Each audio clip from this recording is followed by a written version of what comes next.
Welcome back. Hi, my friends. It's Desire Dialogues. I'm your coach, Lauren. This is the podcast where we talk a little bit about everything that makes your heart melt, your genitals pump, your mind spin, and then sometimes make you want to throw your partner's favorite sweater out the window, Just kidding. Kind of. Today we're going to talk about one of the trickiest and most relatable subjects in relationships. Personal space and independence. You know that weird little thing where you love your partner, you really, really do, but sometimes you just want to get away from them. I get it.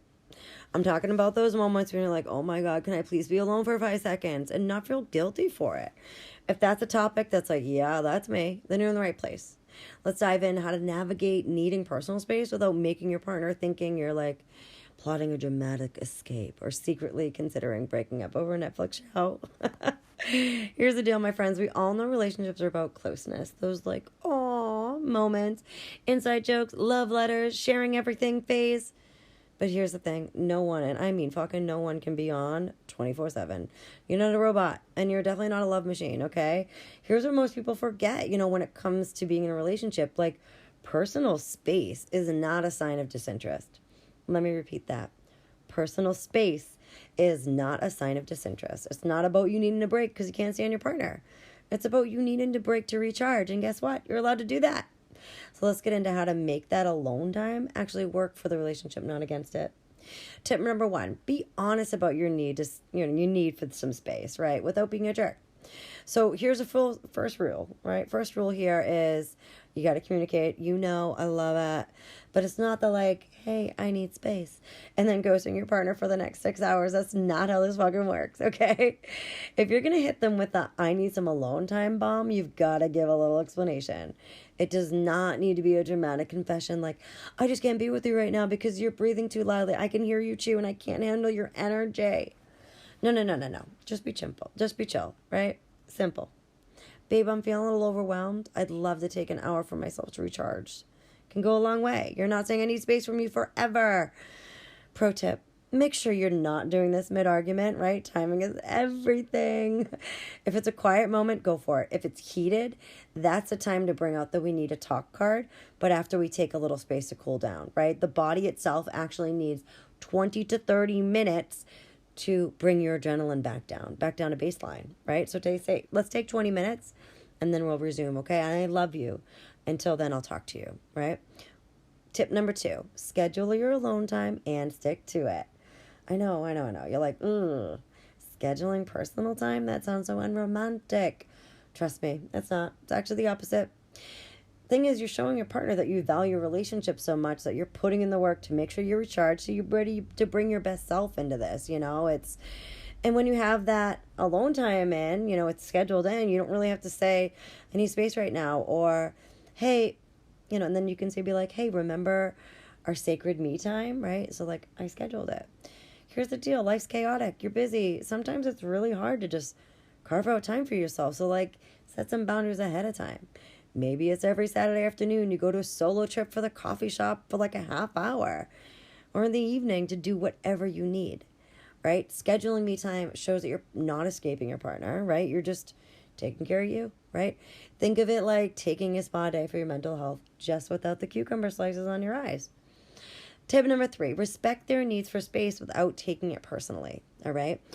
This is the thing. I'm actually somebody who gets overwhelmed very easily. I get overstimulated. I am neurodivergent, and my partner didn't really understand why I needed so much decompressing time until I said it like that. Otherwise, I'd go and be in the other room for hours. So this was fairly new into us living together. And I said to him, hey, I'm going to go decompress in the other room for a little bit. I'm going to be about 2 hours. If you need me though, come on in. I'm just going to take a little time for myself. That way I can be better recharged to, spend our evening together. And he didn't get it, at first. He's like, well, do you not want to spend time with me? I said, I do want to spend time with you, but I also want to spend time with me. And it doesn't mean anything about you. Are you taking this personal? And he's like, well, when you put it like that, I guess not. I just wasn't sure, because he isn't somebody who needed that, right? But he does it in his other ways, right? So on the weekends, he'll go do errands for an hour and a half. And that's his time. He puts the music on, puts the windows down, goes out and drives around, right?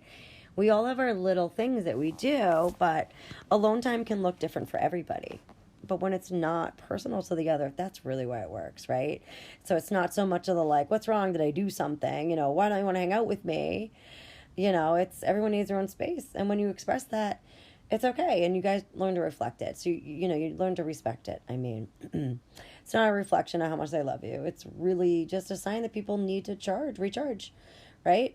So if you're struggling with this, I really want you to take a breather for yourself, instead of obsessing how your partner is getting space, take the opportunity to take yourself out of the sitch, take a bit of space, do something for you. Go to TJ Maxx, go take a walk, read a book. So tip number 4, create rituals that allow for both me time and we time. So that's the beauty of relationships. You get to choose what it looks like for you.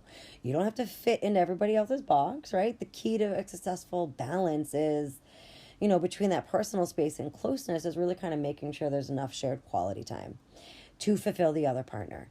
We're both going to have different thresholds for quality time. A different cup, how much it needs to be filled. So when we're figuring that out, you get to honor the other individual needs, So like create rituals. Maybe it's a weekly date night where you, reconnect, you laugh, right? Sunday morning coffee and reading, right? And also too, it's like maybe one of those, we only talk about this topic during dinner rule. And that's the thing, whatever it is, set it up in a way that honors both your needs for space and intimacy. The goal is to kind of have regular times where you're deeply connected, and then also time to do your own thing without guilt. So yeah, it can coexist. It's fucking magical, right? Out of the box idea number 1, take a solo trip together. No, I'm serious. Here's a wacky but genius idea, right? You take a solo trip with your partner. Don't worry, wait, let me explain. This is for the couples who love to travel but need a little space to do their own thing, The idea is to go to the same destination, but give each other the freedom to do whatever activities they want separately. So, for example, you plan a trip to the city. Agree that you agree that you'll explore kind of your own way. And then you share your experiences over dinner. So it's like a vacation within a vacation, right? But you're getting time to yourself so you can let them know what you saw at the zoo. They can let them know, let you know what they saw at the bookshop, right? Or the museum. Totally up to you, Another thing is driving in the car, but you both have earphones in, right? You're listening to your own thing about a podcast. They're listening to a book, something like that. Out of the box number 2. Here's your out of the box idea. Me time can be we time as well, right? Sometimes you don't need to physically be alone to recharge. You can do it in the same room. You can meditate together. Maybe you're just listening to your podcast, you're reading, working on different hobbies. You're not together in the sense that you're talking and cuddling, but you're technically sharing the same space, right? Perfect blend of independence and connection, if you ask me.